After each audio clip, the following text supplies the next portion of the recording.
All right, welcome back to the Crabby Dice, and today we're going to review CloudAge from Alexander Pfister and Arno Steinwender. Hopefully I pronounced that correctly. Now, there's a lot to talk about in this one. I think first what we're going to do is just give you my sort of state of mind before I even got this game to the table. I make no bones about it. Alexander Pfister is one of my favorite designers of all time. He's probably my second or third favorite at this point. In my opinion, he has no duds in his catalog. All his games are fantastic. We're talking about Great Western Trail, Isle of Skye, Mombasa, Maracaibo. Just fantastic designs. Those games would all be in my top 20, 25 games of all time. So I was really, really excited to get this one to the table. Especially added on top of that, Rado named this his favorite game from 2020. So there was a lot of expectations that this was going to be a great game.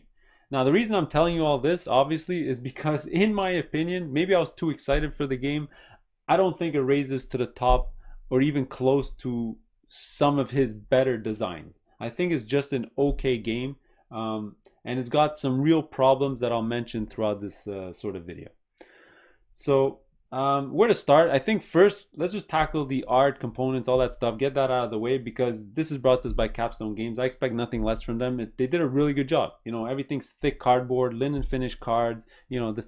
The tokens, you get water droplets and metal. You just don't get cubes, which is fantastic. Thick blimps. The art on the cards, I really like it, especially the people. They have a unique look. One of my favorite aspects of the game are your personal boards. I love these puzzle pieces that just slot in where they belong. I hope this is a trend that keeps going on all future games. We need dual layer boards or puzzle piece additions here. That's fantastic. Maybe my only critique on the production would be these sleeves. You sort of have to sticker them yourself. I wish they would have done that at the factory, but it is what it is. You got to waste time stickering them to make them okay. If you do make a mistake, don't worry about it. They do give you 6 sleeves and you only end up using 3 in the game, so that's not bad. All right, so good job for Capstone Games. All right, next I want to highlight some of the things I actually really liked about the game. All right, first being the theme. All right, this is a post-apocalyptic world. I tend to like that theme. You're moving your airship across the map here, fighting militias, gathering points and resources and stuff like that. It's not the same old colonialism, trading in the Mediterranean stuff that most Euros have, or even Alexander Pfister's games have had in the past. Hopefully, he's learned his lesson and we'll get cooler themes from him going forward. Next thing that I really like is I love games that have 3 or 4 different subsystems that work really well together. So this one's got the Puerto Rico action selection thing. It's got a bit of deck building with the city cards. It's got tableau building. It's got resource conversion. And you know what? All these systems work really well together. They all gel. At no point while you're playing does it feel like something was bolted on and there's any issues. That being said, little asterisk there, I'm going to talk about it with the deck building, but everything else seems to work really well. Another really good part about this game is that the teach is really simple. I mean, it is one of Alexander Pfister's lighter games. I mean, that's not a negative. That's fine. Isle of Skye is one of my favorite games from him. And this one is just a tad more complicated than that one. And this is just an easy teach. You can get somebody going in 10, 15 minutes without a problem. You could also, follow the chapter system or the mission system where you can start off on an easy level and then work your way up to the 3rd or 4th chapter where all the mechanisms are thrown in. And that's pretty cool. All right, unfortunately, those are the things I loved about the game. I'm just going to have a lot more things I didn't like about the game. All right, so let's get things started by talking about the game length. All right, unfortunately, the game is just way too long for how light it is. All right, this is going to push an hour and a half to 2 hours, depending on the player count. And in my opinion, that's not okay for a game that's of this weight.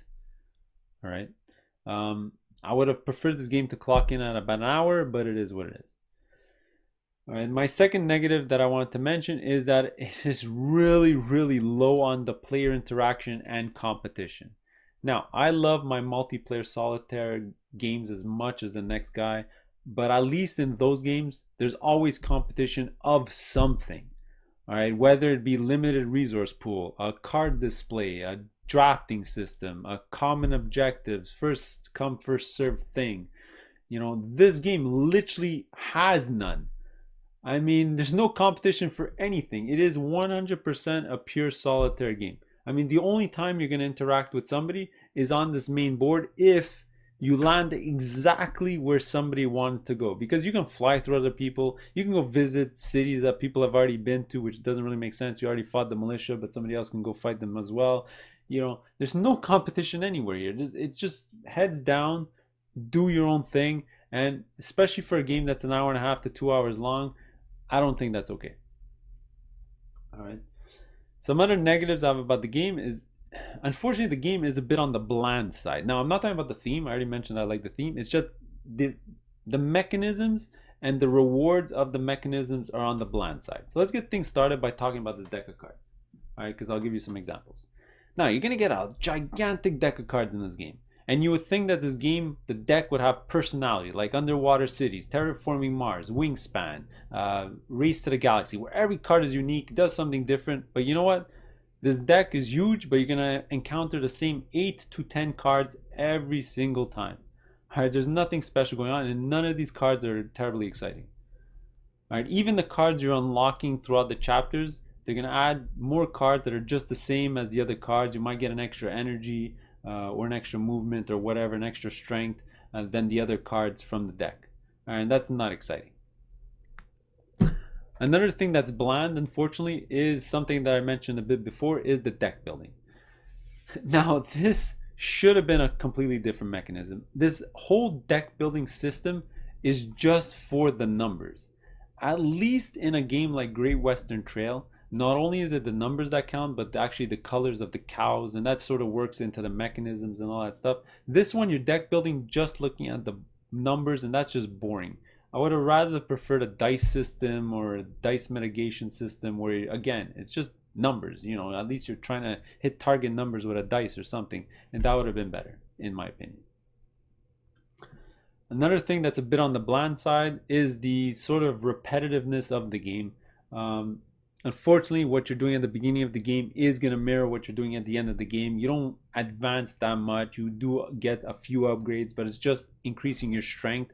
But, you know, your rewards for attacking the militia is always going to be points or water pretty much the whole game, and that's not terribly exciting.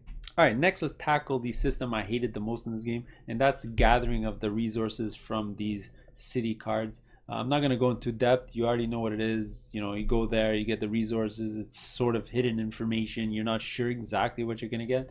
But I have two major issues with this system. First, you're adding time to the game for no reason. People are going to be hovering over these cards, looking for these special icons, trying to figure out which card is going to give them the most resources. And it's not something that's going to take 5 seconds. You know, you got to look at these cards and figure it out. You don't want to make a mistake. You know, this can sort of bury your turn if you don't make the right call on what's going to happen. Another thing I hate, it could be totally random who's going to get these special symbols, and they can be quite lucrative getting those symbols. You know, getting an extra build is really important. Thinning out your deck, again, really important. But sometimes you have a cloud that covers up everything. You don't know which resource is going to have those abilities, all right? And, you know, it can be completely random, and that's not okay, all right? Just imagine, you know, you're playing Agricola and you have a resource system like this. It just doesn't fit a Euro game, and I really didn't enjoy it. Yeah. And lastly, just to round out this video, the last thing that I really didn't enjoy was the whole campaign system, and unfortunately that's the basis of the game.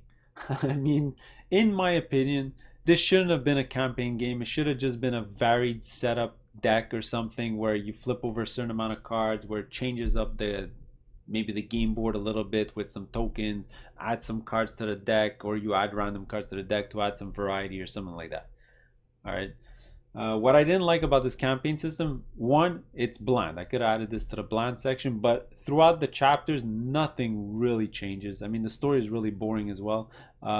It's not like Pandemic and other legacy style games where there's drastic changes in the way you're playing and the board state while you're going, where you're getting surprised and things are interesting. This is pretty much what you're doing in chapter 3 is going to be what you're going to be doing throughout all the chapters. Now, for chapter 6, there is another action space that opens up, which is a little bit interesting. But again, you're playing the same bland game 3, 4, 5 times to try to get to something a little bit more interesting, which is, you know, not okay in my opinion. All right, so those are my thoughts overall.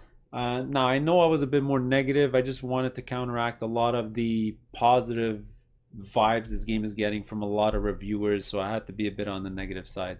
So what would I give this game on 7? I'll probably give it a 3 on 7. I think it really needs an expansion to add some variety into this game, to add some competition, maybe some rule tweaks like common missions or something, common goals, some interaction or something. But it is what it is. That's my review. Let me know what you think below. We'll see you in the next one later.